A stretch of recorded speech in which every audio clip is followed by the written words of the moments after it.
Live news, खबर तो पक्की है। जो भारत भूमि पर रहते हैं या भारत भूमि से बाहर रहते हैं, किसी को प्रेत बाधा भूत बाधा है तो एक पीपल का पत्ता लेना जिसमें डंडी लगी हो, उसको 3 बार यूं यूं दिखा देना, उसकी भूत बाधा समाप्त।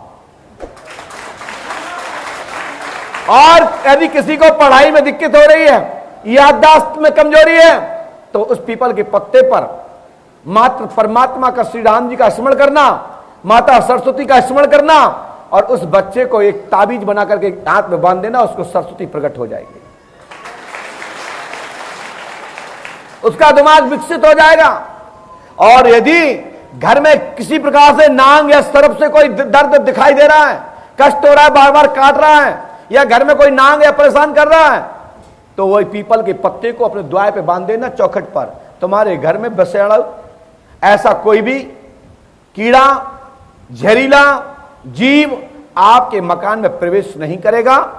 जो दोगला नस्ल की कौम की कोई ऐसा कीड़ा है, कोई ऐसा जहरीला है, तो वो भी तुम्हारे घर में विष नहीं छोड़ पाएगा, जो मैं गारंटी देता हूं।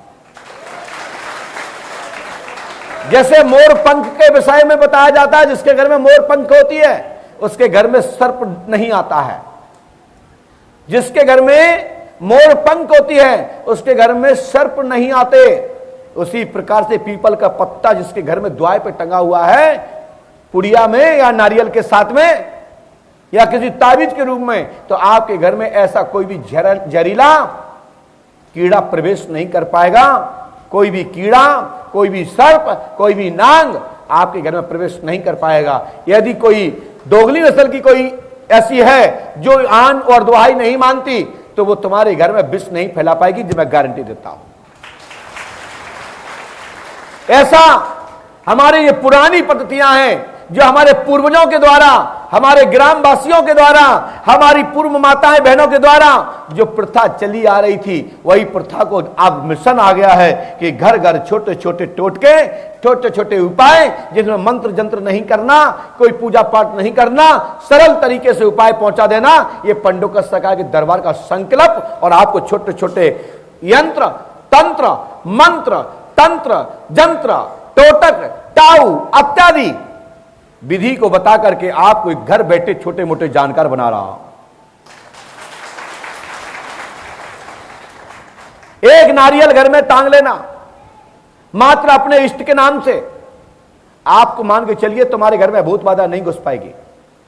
और घर में यदि कोई बलि लगना होगी, अकाल मृत्यु घटना दिख रही हो, किसी ने कह दिया हो तुम्हारे घर में बलि लगने वाली है, आपके घर में आपके बच्चे के साथ दुर्घटना होने वाली है, तो आप ध्यान रख लेना, 2 नारियल लेना, उस एक पे कहना, हे भगवान, हे बलि को लेने वाले, अकाल मृत्यु को ग्रहण करने वाले, अकाल आत्मा को ग्रहण करने वाले, परमात्मा के चक्र विधान के नियति के अनुसार यदि मेरे बच्चे की या मेरे परिजन की आयु है, तो ये बलि अमुक नाम के व्यक्ति को हम समर्पित करते हैं, इसकी बलि स्वीकार करें।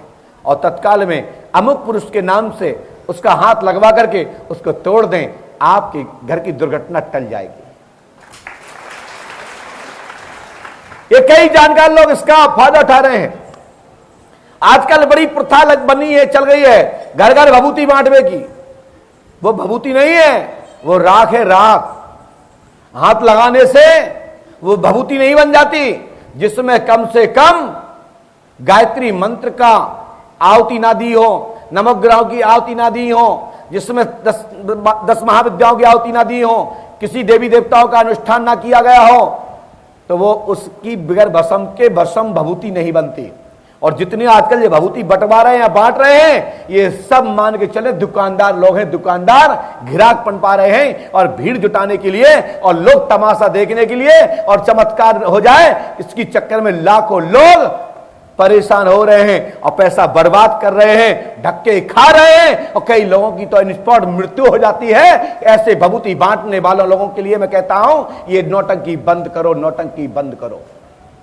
ऐसी सादा राख खिलाने से कैंसर हो जाएगा।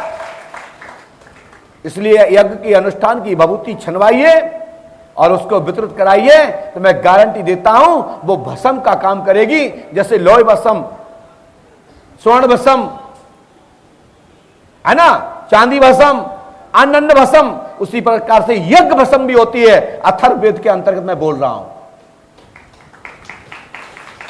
आजकल तो क्या है, कितनी भस्म आए कहां, तो उन्होंने 10,000 50,000 कंडे जलवा दिए।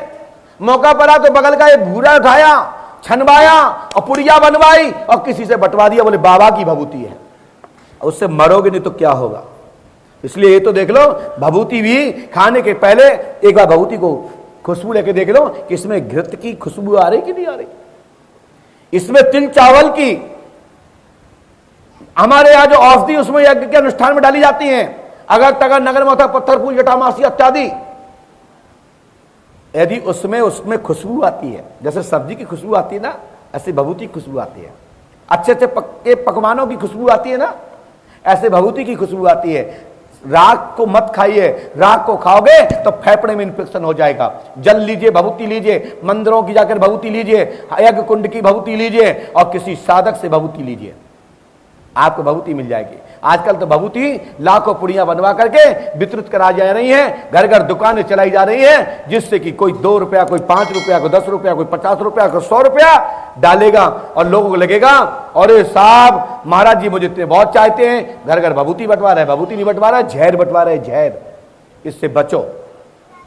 यदि आपको भभूति खाने का शौक है तो घर में ओम नमः शिवाय का जाप करिए, उसका 10 श्रवण कीजिए, गूगल का पूज जलाइए, अपने गुरु मंत्र का जाप कीजिए, वहां की भभूति उठाइए, मस्तक पे लगाइए, आप खा लीजिए, आपको पंडोकर धाम की भभूति प्राप्त हो जाएगी और आपको वैष्णो माता की प्राप्त हो जाएगी, आपको पीताम्बरा पीठ की प्राप्त हो जाएगी, आपको दुनिया के सभी देवी देवताओं की हो जाएगी, जिसके नाम से हवन करोगे। उससे बड़ी कोई भभूति नहीं है। और आपको लगता है कि हमारे घर में ज्यादा संकट है, हम कुछ नहीं जानते, तो आप इतना करिए, मात्र पंडोकर सरकार का स्मरण करिए, द्वारकाधीश का स्मरण कीजिए, बांके बिहारी का स्मरण कीजिए और राम जी महाराज अयोध्यानाथ का स्मरण कीजिए। बांके बिहारी का नाम लेते हुए, हनुमान जी का नाम लेते हुए, बाबा शंकर का नाम लेते हुए, माता पुष्पावती का स्मरण करते हुए आप तो एक नारियल घर में रख लीजिए, साक्षात आपके घर में इष्ट का पदार्पण हो जाएगा। ऐसा नहीं दुकान से नारियल लिया और रख लिया, बोले बाबा हनुमान जी इसमें आ जाए। हनुमान जी ऐसे नहीं आते हैं। श्रद्धा भक्ति से उनका आह्वान कीजिए और ध्यान करके चिंतन मनन करते हुए परमात्मा का आह्वान कीजिए और कहिए प्रभु आप इस नारियल पर आकर का अपना स्तन ग्रहण करें और अपने पूजा घर में रख दीजिए। मैं गारंटी देता हूं कि आपको अनुभव सामने आने लगेंगे, आपकी पूर्वज अत्याधिक खुश हो जाएंगे और आपके घर की बाधा खत्म हो जाएगी। जो मैं जितना उपाय बता रहा हूं सरल बता रहा हूं। बोलिए श्री हनुमान जी पंडोखर सरकार की। जब भी मंदिर में जाते तो इस तरह से हाथ करने चाहिए, हे हनुमंतलाल जी महाराज, पंडोकर सरकार, राम जी महाराज, हम आपकी शरण में आए हैं। और जो माताएं बहनें हैं वो झोली पसारते हैं, जो भाई लोग हैं कुर्ता शर्ट को उठा लें और कहें भगवान मैं तो भिखारी हूं, मैं तो आपकी शरण में आया हूं, बस कृपा करें, यदि मेरी समर्था हो तो इसमें भीख डाल दें, अन्यथा कृपा करें, हमें कुछ नहीं चाहिए, हमें तो आपकी शरण चाहिए। और जब शरण प्राप्त हो जाएंगे तो भीख की आवश्यकता नहीं पड़ेगी, आपको माला माल का एक कोठा मिल जाएगा, खजाना मिल जाएगा। लाइव न्यूज, खबर तो पक्की है।